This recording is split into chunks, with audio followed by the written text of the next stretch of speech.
Verses of light, verses of light, verses of light, verses of light, verses of light, verses of light.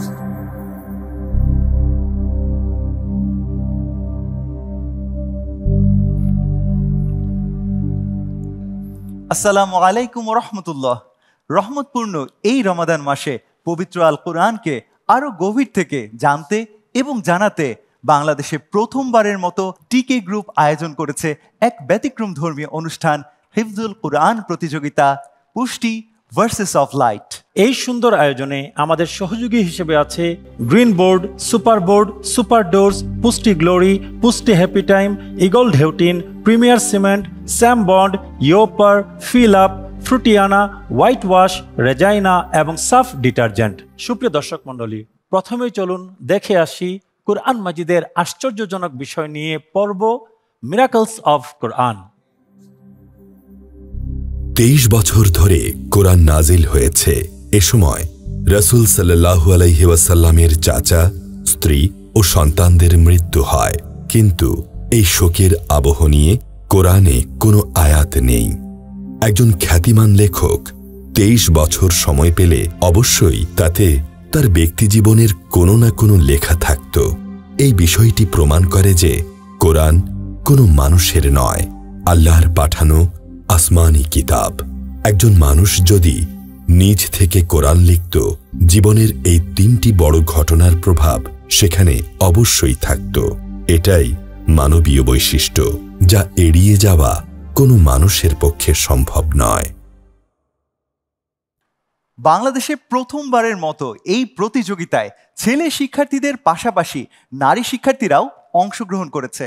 সারা দেশ থেকে অডিশন পর্ব শেষে 36 জন প্রতিযোগীকে আমরা পেয়ে গেছি মূল পর্বের জন্য, আর তাদের তেলাওয়াত শুনে মূল্যায়ন করার জন্য আমাদের সাথে রয়েছেন আন্তর্জাতিক খ্যাতিসম্পন্ন বিচারক মণ্ডলী। প্রধান বিচারক হিসেবে আমাদের সাথে রয়েছেন ইন্টারন্যাশনাল কোরআন রিসাইটেশন অ্যাসোসিয়েশন ইকরা এবং institute of Quranic science and ফনেটিকের প্রধান কারি শেখ আহমদ বিন ইউসুফ আজহারি হাফিজাহুল্লাহ।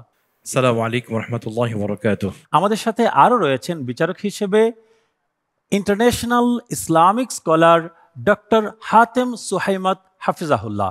আসসালামু আলাইকুম ওয়া রাহমাতুল্লাহি ওয়া বারাকাতুহু। আমাদের সাথে বিচারক হিসেবে রয়েছেন মসজিদু দারিল কারার গাজীপুরের সম্মানিত খতিব শেখ মৌলানা হাফিজ আব্দুল কাদের রহমানি হাফিজাহুল্লাহ। আসসালামু আলাইকুম ওয়া রাহমাতুল্লাহি ওয়া বারাকাতুহু। এবং বিশেষ অতিথি হিসেবে আরও আছেন বিশিষ্ট ইসলামিক আলোচক শায়েখ মুস্তফা আজহারি। আসসালামু আলাইকুম ওয়া রাহমাতুল্লাহি ওয়া বারাকাতুহু। পুষ্টি ভার্সেস অফ লাইট প্রতিযোগিতার প্রথম বিজয়ী পাচ্ছে নগদ 5 লক্ষ টাকা অর্থ পুরস্কার, দ্বিতীয় বিজয়ী পাচ্ছে 3 লক্ষ টাকা এবং তৃতীয় বিজয়ী পাচ্ছে 2 লক্ষ টাকার নগদ অর্থ পুরস্কার। এছাড়াও তাদের জন্য থাকছে আন্তর্জাতিক বিশ্ববিদ্যালয়ে সম্পূর্ণ স্কলারশিপে পড়াশোনা সহ ওমরা পালনের সুযোগ। এছাড়াও প্রত্যেক বিজয়ীর জন্যই থাকছে নগদ অর্থসহ টিকে গ্রুপের সৌজন্যে আকর্ষণীয় গিফট হ্যাম্পার। সুপ্রিয় দর্শক মণ্ডলী, আজকের পর্বের প্রথম প্রতিযোগী হিসেবে মঞ্চে আমন্ত্রণ জানাচ্ছি রাজশাহী থেকে আগত ইয়াসিন আলী মাদ্রাসার শিক্ষার্থী হাফেজ মোহাম্মদ আমানুল্লাহকে।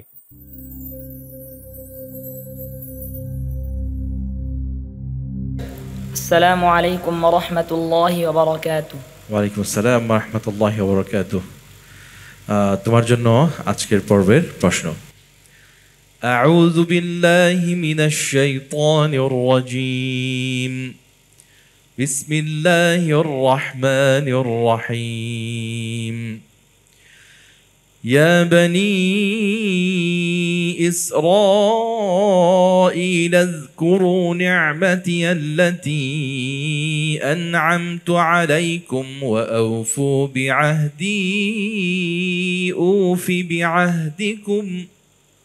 أعوذ بالله من الشيطان الرجيم. بسم الله الرحمن الرحيم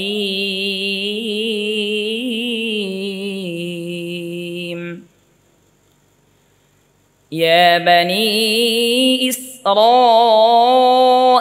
اذكروا نعمتي التي أنعمت عليكم وأوفوا بعهدي أوف بعهدكم وإياي فارهبون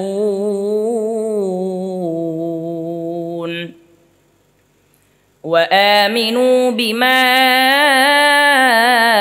أنزلت مصدقا لما معكم ولا تكونوا أول كافر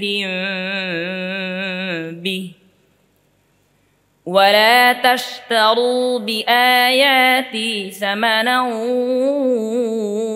قليلا وإياي فاتقون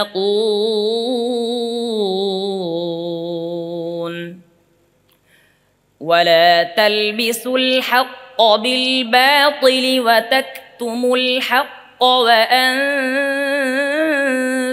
تعلمون وأقيموا الصلاة وآتوا الزكاة واركعوا مع الراكعين أتأمرون الناس بالبر وتنسون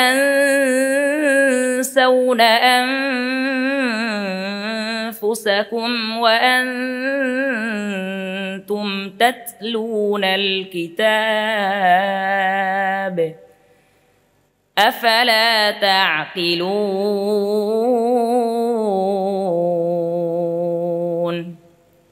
حسبك. صدق الله العظيم. بسم الله الرحمن الرحيم. أحسن محمد أمان الله في تلاوته، إلا أني أريد أن أذكره بعدم المبالغة في الغنة. أيضا هذا لاحظته في عندي أكثر من قارئ। মাশাআল্লাহ ফাতাল্লাহ আলাইক ইয়া আমানুল্লাহ। আমাদের জর্ডান সম্মানিত বিচারক বলেছেন তোমার তেলাওয়াত অত্যন্ত সুন্দর ছিল, সাবলীল ছিল, তবে তোমাকে তিনি কিছু মুলাহাজাত দিয়েছেন, যেমন এবং ওয়াতানসাউনা সহ যে কটি ইখফা এখানে এসছে, ইখফাগুলো মাত্রাতিরিক্ত হয়েছে, দুই হারাকার অধিক যেন না হয়, খুব খেয়াল করতে হবে। কেমন অনেক সুন্দর হয়েছে, অনেক দোয়া রইল, অনেক দূর এগিয়ে যাও। বারাকাল্লাহু ফিক। আসসালামু আলাইকুম ওয়া রাহমাতুল্লাহি ওয়া বারাকাতুহু।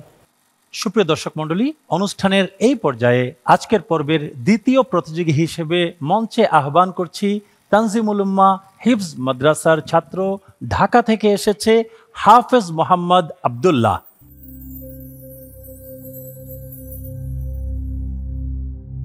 السلام عليكم ورحمة الله وبركاته. وعليكم السلام ورحمة الله وبركاته. اقرأ من قوله تعالى: بسم الله الرحمن الرحيم. يا أيها الذين آمنوا أوفوا بالعقود.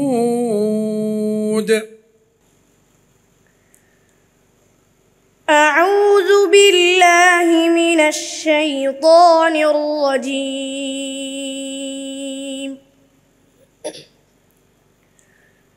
بسم الله الرحمن الرحيم. يا أيها الذين آمنوا أوفوا بالعقود. أحلت لكم بهيمة الأنعام إلا ما يتلى عليكم غير محل الصيد وأنتم حرم. إن الله يحكم ما يريد.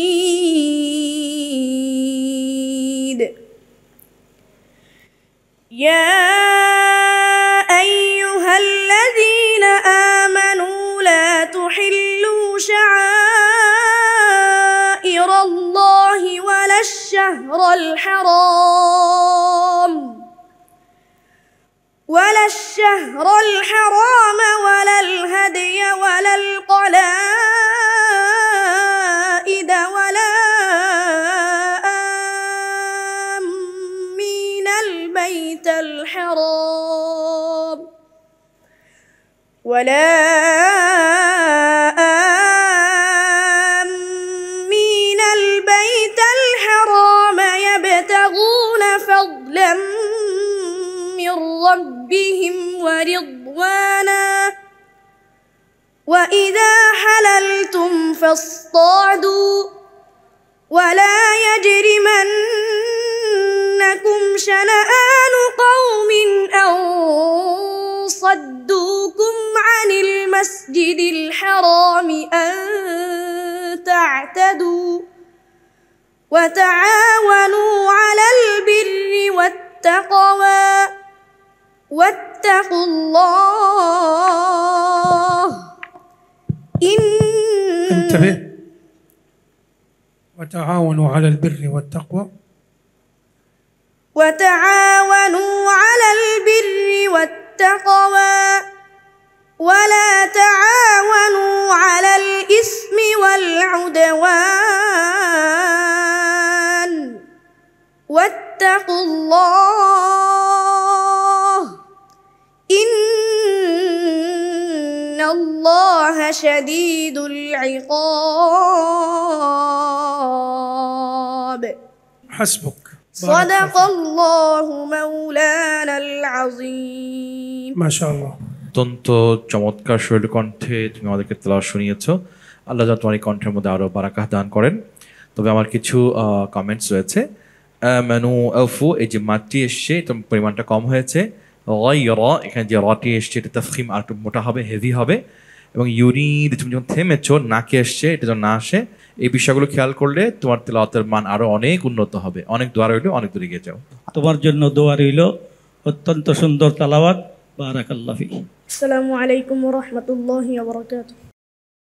প্রিয় দর্শক, দেখছেন পুষ্টি ভার্সেস অফ লাইট। সময় হয়েছে ছোট্ট একটি বিরতি নেয়ার। ফিরছি বিরতির পর।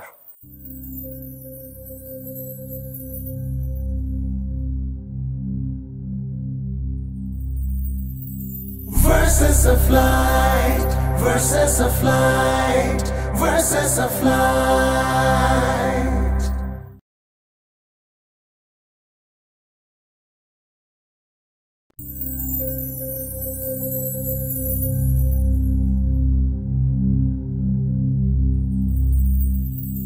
Verses of light, verses of light, verses of light. বিরতির পর ফিরে এলাম কোরআন প্রতিযোগিতার ব্যতিক্রমী আয়োজন পুষ্টি ভার্সেস অফ লাইটে। অনুষ্ঠানের এই পর্যায়ে তিলাওয়াত নিয়ে আসছেন চট্টগ্রাম মার্কাজুল হাফেজাত ইন্টারন্যাশনাল মাদ্রাসার ছাত্রী হাফেজা সুমাইয়া বিনতু আজিজ।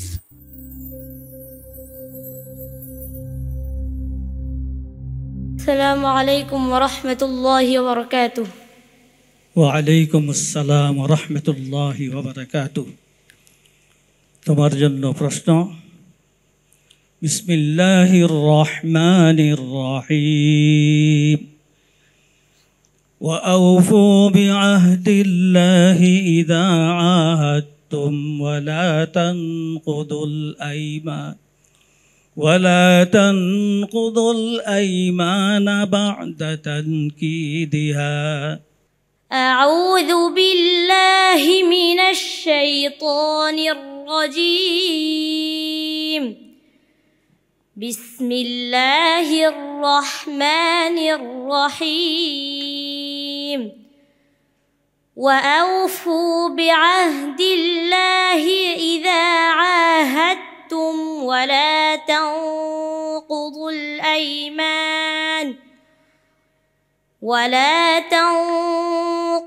الأيمان بعد توكيدها وقد جعلتم الله عليكم كفيلا إن الله يعلم ما تفعلون.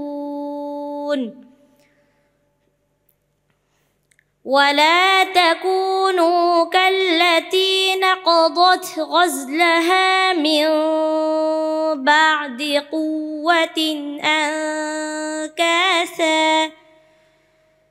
تتخذون أيمانكم دخلا بينكم أن تكون أمة هي أربى من أمة إنما يبلوكم الله به وليبينن لكم يوم القيامة ما كنتم فيه تختلفون حسبك صدق الله مولانا العظيم. بسم الله الرحمن الرحيم. بارك الله فيك يا سمية على هذه القراءة الطيبة، وقد أتحفتمين بصوت الشيخ محمد أيوب رحمه الله، لكن هناك ملاحظة مهمة كانت في قراءتك. মাশাআল্লাহ তাবারাকাল্লাহ। সুমাইয়া অত্যন্ত বলিষ্ঠ কণ্ঠে তোমার তেলাওয়াত ছিল। আমাদের জর্ডানের সম্মানিত বিচারক তিনি বলেছেন তোমার তেলাওয়াত সুন্দর হয়েছে, তবে তিনি কয়েকটি পয়েন্ট বলেছেন। তার মধ্যে অন্যতম হলো তুমি প্রতিটি গুন্না বা ইখফাগুলো তোমার মোটা হয়েছে, এগুলোকে পাতলা করতে হবে, যেহেতু কোনো কোনো গুন্না মোটা হয়ে থাকে, কোনো কোনো গুন্না পাতলা হয়ে থাকে। তো এই দিকে তোমাকে দৃষ্টি দেওয়ার জন্য তিনি অনুরোধ করেছেন। ওভারঅল তোমার তো অনেক সুন্দর হয়েছে, ভালো হয়েছে, অনেক দোয়া রইল, অনেক দূরে এগিয়ে যাও। আসসালামু আলাইকুম ওয়া রাহমাতুল্লাহি ওয়া বারাকাতুহু। অনুষ্ঠানের এই পর্যায়ে বিজ্ঞান ও কোরআনের বিশ্লেষণ ধর্মী আলোচনা নিয়ে আসছেন প্রফেসর ডক্টর চৌধুরী মাহমুদ হাসান স্যার। বিসমিল্লাহির রহমানির রহিম। সূরা নাহলের ৬৮ নম্বর ভার্সটা আমি এখানে বাংলা বলছি। আমি আবারও বলছি, কোরআন শরীফের যে ভার্সগুলিতে আমাদের জন্য শিক্ষামূলক করা হয়েছে, বিশেষ করে প্রাকৃতিক জিনিসগুলিকে, ন্যাচারাল যেগুলি আমরা দেখি, প্রাণী, উদ্ভিদ, মৌমাছি, পিঁপড়া, এগুলি বেশ কিছু কিছু জিনিসকে আল্লাহ তাআলা আমাদেরকে আমাদের জন্য নিদর্শন হিসাবে আমাদেরকে চিন্তা করতে বলেছে। তার মধ্যে এই মৌমাছি একটি। নাহল সূরার নামই হচ্ছে মৌমাছি, নাহল, এবং এটা বলছে তোমার পালনকর্তা মৌমাছির প্রতি আদেশ করেছেন যে তারা বিভিন্ন জায়গায় গিয়ে তাদের ঘর নির্মাণ করবে। কারণ মৌমাছির উপর অনেক গবেষণা হয়েছে। আমরা মধু সবাই খাই, মধু অনেক অত্যন্ত নিউট্রিশিয়াস ফুড, এবং এটা একেবারে আদিকাল থেকেই মধুকে অনেকটা ওষুধ হিসাবে ব্যবহার করা হতো। ফুল থেকে তারা বিভিন্ন মধু আহরণ করে, সেগুলি কিছুটা এখানের মধ্যে কেমিক্যাল রিঅ্যাকশন হয় এবং সেখানে আমাদের মধুগুলি উৎপাদন হয়। অতএব এইটা আমাদের জন্য একটি দৃষ্টি আকর্ষণীয়, কারণ মৌমাছির লাইফটা খুবই ইন্টারেস্টিং এবং খুব চমৎকার করে আল্লাহ তাদেরকে সৃষ্টি করে সেই জিনিসটা আমাদের সামনে তুলে ধরেছেন। মানে এগুলি বলার আল্লাহ তাআলার মূল উদ্দেশ্য হচ্ছে যাতে করে আমরা চিন্তা করতে পারি সৃষ্টির কোনো কোনো জিনিস নিয়ে। সৃষ্টিতে অসংখ্য জিনিস আল্লাহ তাআলা সৃষ্টি করেছেন, সবগুলিকে উল্লেখ করেনি, কিছু কিছু সৃষ্টির উল্লেখ করেছেন যাতে করে সেগুলো থেকে আমরা শিক্ষা গ্রহণ করতে পারি যে আল্লাহ এত ক্ষুদ্র একটি প্রাণীকে কতটা তার ইনস্ট্রিংক্ট দেওয়া হয়েছে, তার মধ্যে কীভাবে ভিতরে তাকে একটি প্রজ্ঞা দেওয়া হয়েছে, একটা ইন্টেলিজেন্স দেওয়া হয়েছে, সে হাউ ইট বিহেভস। এই পুরো জিনিসটাই আমাদের সামনে শিক্ষণীয়, এই জন্য আল্লাহ তাআলা বলেছেন। এবং সত্যিকার অর্থেই মৌমাছির লাইফটা একটি লাইফস্টাইলটাই একটি সায়েন্টিফিক ঘটনা বলা, বৈজ্ঞানিকভাবে এটা একটু অনেক ইন্টারেস্টিং ঘটনা বলা যাবে। যাই হোক, আল্লাহ হাফেজ, আমরা যেন এতে শিক্ষা গ্রহণ করি। আসসালামু আলাইকুম। সুপ্রিয় দর্শক মণ্ডলী, আজকের পর্বের চতুর্থ প্রতিযোগী হিসেবে কোরআন তেলাওয়াত করতে আসছে সুদূর রংপুর থেকে আগত নুরানি হিফজুল কোরআন মাদ্রাসার ছাত্র হাফেজ মোহাম্মদ আব্দুল গনি। আসসালামু আলাইকুম ওয়া রাহমাতুল্লাহি ওয়া বারাকাতুহু। ওয়া আলাইকুম আসসালাম ওয়া রাহমাতুল্লাহি ওয়া বারাকাতুহু। তোমার জন্য প্রশ্ন। আউযু বিল্লাহি মিনাশ শাইতানির রাজীম। বিসমিল্লাহির রহমানির রহিম। الذين ينقضون عهد الله من بعد ميثاقه ويقطعون ما أمر الله به أعوذ بالله من الشيطان الرجيم بسم الله الرحمن الرحيم الذين ينقضون عهد الله من بعد ميثاقه ويقطعون ما أمر الله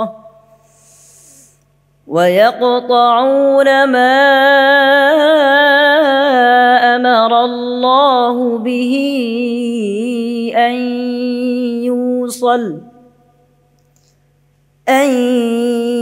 يوصل ويفسدون في الأرض أولئك لهم اللعنة ويقطعون ما أمر الله به أن يوصل ويفسدون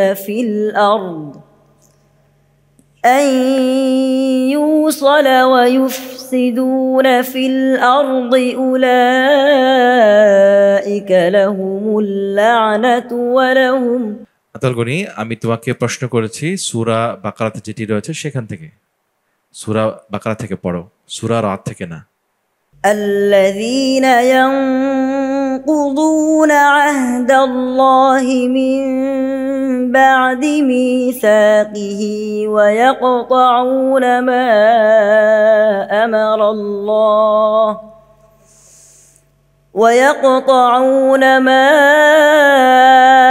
أمر الله به أن يوصل ويفسدون في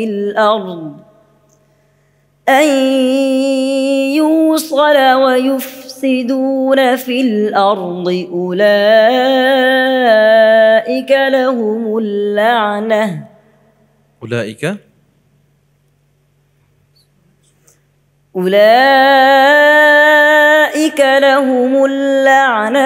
সূরা বাকারাটা উলাইকা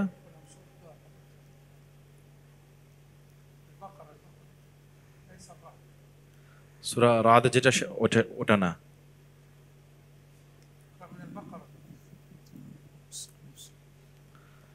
সূরা বাকারাতে যেটি আছে ওখান থেকে পড়ো أولئك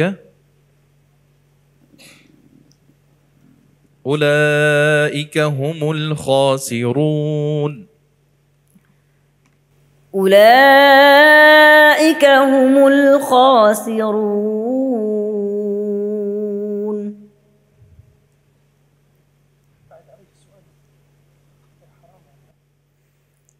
الذين ينقضون عهد الله من بعد ميثاقه ويقطعون ما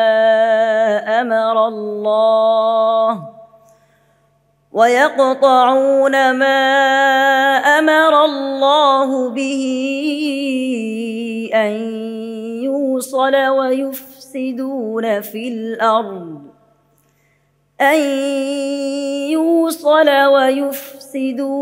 في الأرض أولئك هم الخاسرون حسبك صدق الله العظيم চমৎকার এবং সুন্দর তেলাওয়াত ছিল। তবে তোমাদেরকে একটু খেয়াল রাখতে হবে, যখন তোমাকে কোনো আয়াত প্রশ্ন করা হবে বুঝতে হবে সে আয়াত যদি মুতাশাবিহ হয়ে থাকে তাহলে তোমাকে বুঝতে হবে প্রতিটি অক্ষর। আমি কিন্তু বলেছি আল্লাযিনা, আমি কিন্তু ওয়াল্লাযিনা বলিনি। আল্লাযিনা কিন্তু সূরা বাকারাতে রয়েছে। আমি যদি বলতাম ওয়াল্লাযিনা তাহলে এটা কিন্তু রয়েছে সূরা আর-রা'দে, তাই না? তো এটা তোমাকে বুঝতে হবে। তো ইনশাআল্লাহ তোমার অনেক দোয়া রইলো, অনেক দূরে গিয়ে যাও। বারাকাল্লাহু ফিক। আসসালামু আলাইকুম ওয়া রাহমাতুল্লাহি ওয়া বারাকাতুহু। সুপ্রিয় দর্শক মণ্ডলী, দেখছেন পুষ্টি ভার্সেস অফ লাইট হিফজুল কোরআন প্রতিযোগিতা। সময় একটা বিরতি নেয়ার, ফিরছি কিছুক্ষণ পর।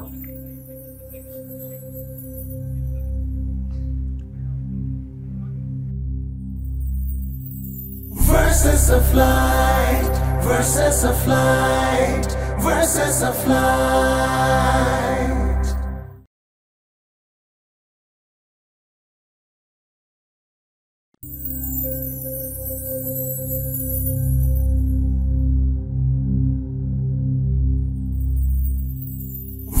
verses of light, verses of light, verses of light. আলহামদুলিল্লাহ, বিরতির পর আবারও ফিরে এলাম পুষ্টি ভার্সেস অফ লাইট কোরআন প্রতিযোগিতার ব্যতিক্রমী এক আয়োজনে। অনুষ্ঠানের এই পর্যায়ে পঞ্চম প্রতিযোগী হিসেবে ডাকছি খুলনা থেকে আগত তানজিমুল উম্মাহ হিফজ মাদ্রাসার ছাত্র হাফেজ আরিফুল ইসলাম সিয়ামকে।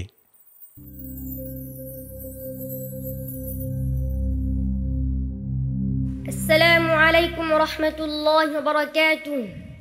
وعليكم السلام ورحمة الله وبركاته. أهلا بك يا عارف.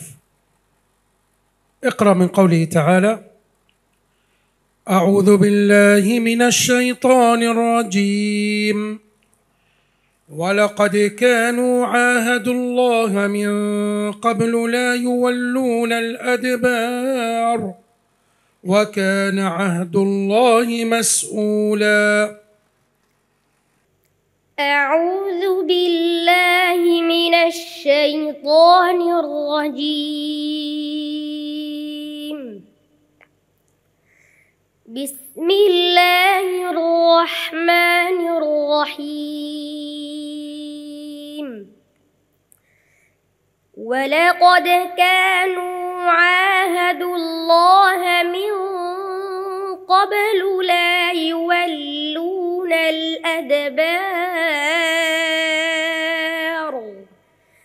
وكان عهد الله مسؤولا. قل لن ينفعكم الفرار إن فررتم من الموت أو القتل وإذا لا تمتعون إلا قليلا. قل من ذا الذي يعصمكم من الله إن أراد بكم سوءا أو أراد بكم رحمة ولا يجدون لهم من دون الله وليا ولا نصيرا. حسبك. صدق الله العظيم. بارك الله فيك. بسم الله الرحمن الرحيم. أبدع عارف في قراءته بهذا التمكن من الحفظ، إلا أن هناك بعض الملاحظات. أولا مد البدل. মাশাআল্লাহ তাবারাকাল্লাহ। আরিফুল ইসলাম অত্যন্ত চমৎকার এবং শক্তিশালী একটি তেলাওয়াত ছিল মাশাআল্লাহ। আমাদের জর্ডানের সম্মানিত বিচারক তিনি তোমার তেলাওয়াতের অত্যন্ত প্রশংসা করেছেন। তিনি বলেছেন যে তুমি লিনের যে মাদগুলো আছে সেগুলো তোমার অত্যন্ত সুন্দর ছিল, চমৎকার ছিল। তো কিছু মুলাহাজাত তিনি তোমাকে বলেছেন, যেমন তোমার ইবতিদা অর্থাৎ শুরুটা কয়েক জায়গায় ভুল ছিল। যেমন তুমি শুরু করেছো আউল কাতলি, এটা এখানে শুরু না করে যদি ইন ফারাতুম থেকে স্টার্ট করতে অর্থটা সুন্দর আসতো। অনুরূপভাবে ইন আরাদা বিকুম তুমি স্টার্ট করেছো, এখান থেকে শুরু না করে যদি শুরু থেকে আসতে তো এর অর্থটা আরও কি হতো, সুন্দর হতো। কেমন অনেক দূর হলো, অনেক দূরে গিয়ে যাও। বারাকাল্লাহু ফিক। আসসালামু আলাইকুম ওয়া রাহমাতুল্লাহি ওয়া বারাকাতুহু। সম্মানিত দর্শক মণ্ডলী, আজকের দিনের সর্বশেষ প্রতিযোগী হিসেবে আমি মঞ্চে আমন্ত্রণ জানাচ্ছি আবু দাউলত শাহ জাকারিয়া রহমতুল্লাহ আলাইহি মাদ্রাসার ছাত্র সিলেট থেকে আগত হাফেজ আব্দুর রহমান জামিকে।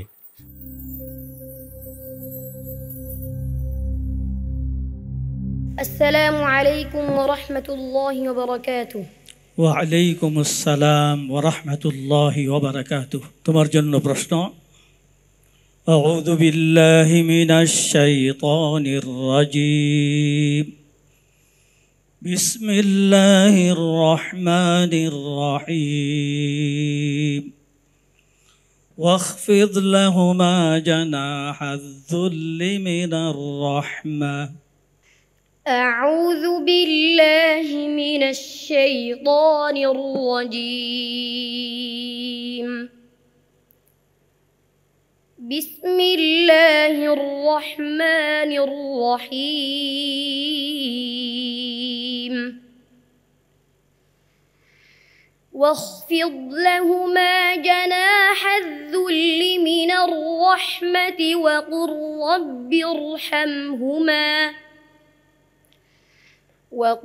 رب ارحمهما كما ربياني صغيرا ربكم أعلم بما في نفوسكم إن تكونوا صالحين فإنه كان للأوابين غفورا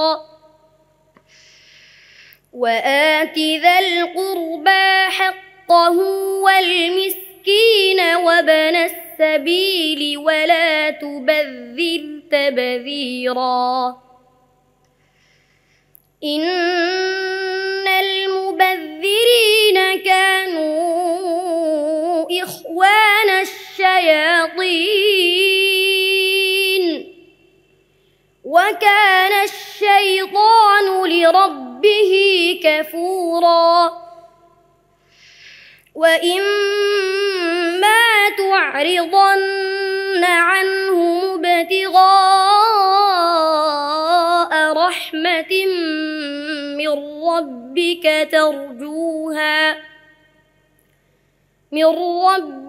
ترجوها فقل لهم قولا ميسورا حسبك صدق الله مولانا العظيم نحمد الله পাকের শুকরিয়া আব্দুর রহমান জামি অত্যন্ত সুন্দর তেলাওয়াত করেছে এবং ঠান্ডা মাথায় তেলাওয়াত করেছে আমার কাছে অত্যন্ত ভালো লেগেছে তোমার জন্য দোয়া রইল তুমি আরো সুন্দর আরো ভালো করবে ইনশাআল্লাহ বিসমিল্লাহি মাশাআল্লাহ তাবারাকাল্লাহ আব্দুর রহমান জামি সত্যি বলতে কি তোমার এই তেলাওয়াত শুনে আমরা সবাই খুব অভিভূত হয়েছি ইফতারের ঠিক এই আগ মুহূর্তে তোমার এই তেলাওয়াত আমি মনে করি দর্শকদের হৃদয়ে প্রশান্তি এনে দিয়েছে আমার একটি হাজাত রয়েছে খুব ছোট্ট তুমি শুরু করেছো মির রব্বিকা তোমার এই শুরু করার ভুল ছিল এখানে অর্থটা একদম অপরিপূর্ণ রয়েছে বারাকাল্লাহু ফিক আসসালামু আলাইকুম ওয়া রাহমাতুল্লাহি ওয়া বারাকাতুহু আলহামদুলিল্লাহ একে একে পুষ্টি ভার্সেস অফ লাইটের আজকের এপিসোডের 6 জন প্রতিযোগীর তেলাওয়াত আমরা শুনে নিয়েছি প্রতিযোগিতার স্বার্থে যে কোনো দুজনকে কিন্তু আমাদের বিদায় বলতেই হবে এবং আমরা একই সাথে জেনে নিব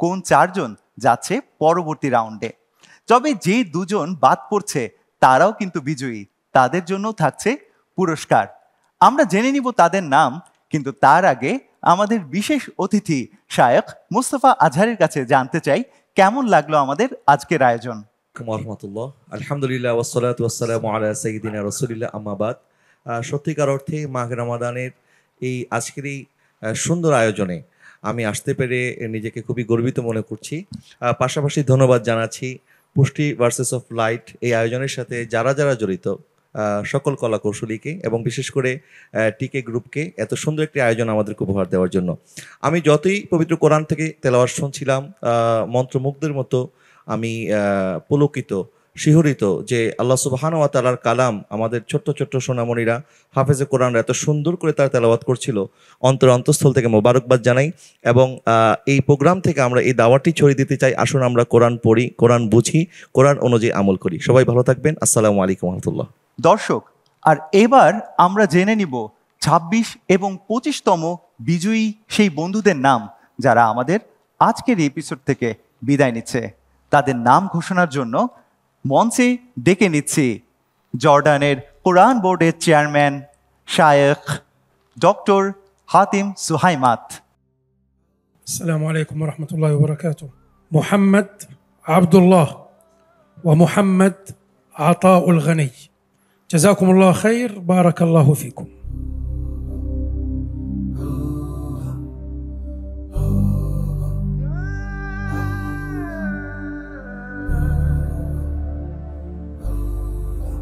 এই সুন্দর আয়োজনে আমাদের সহযোগী হিসেবে আছে গ্রিন বোর্ড, সুপার ডোরস, পুষ্টি গ্লোরি, পুষ্টি হ্যাপি টাইম, ইগল ঢেউটিন, প্রিমিয়ার সিমেন্ট, স্যাম বন্ড, ইয়োপার, ফিল আপ, ফ্রুটিয়ানা, হোয়াইট ওয়াশ, রেজাইনা এবং সাফ ডিটারজেন্ট। প্রিয় দর্শক আজকের এই তিলাওয়াত থেকে যে শিক্ষাটা আমরা গ্রহণ করতে পারি তা হলো ওয়াদা পালন করা।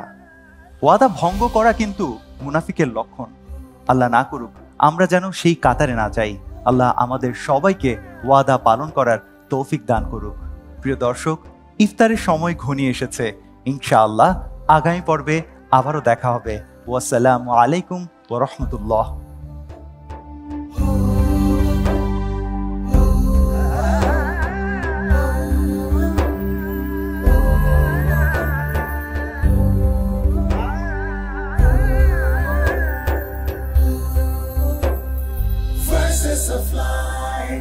Verses of light, verses of light.